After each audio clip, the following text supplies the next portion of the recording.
Welcome to the Slop Farm. Enjoy the video. You will begin immediately by ensuring you have admin rights and a verified backup. You must not skip that. Once done, confirm power stability, keep the device plugged in. Next, open an elevated command prompt. Press the Windows key, type CMD, then run as administrator. You do this because the reset commands require system-level privileges. Make sure to note any product keys or recovery passwords before proceeding. This prevents being locked out after the reset. You will now run the core commands that perform the factory reset. Start with System Reset Factory Reset for the built-in guided flow. Choose Remove Everything for a full wipe. If you need a deeper reinstall, prepare an image with DISM or use SDCLT to trigger recovery media. Confirm the correct drive letter before writing.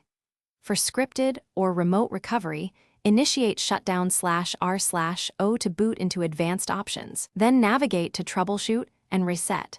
These steps ensure the system reverts to factory or clean install state correctly.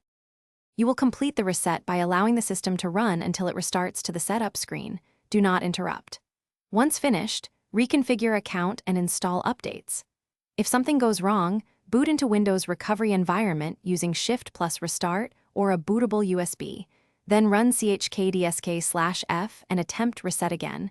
Corruption often blocks resets. Make sure to reinstall drivers and check Windows Update. This troubleshooting tip fixes common file system issues that prevent a successful factory reset. Thanks for watching. Consider subscribing if we helped you today.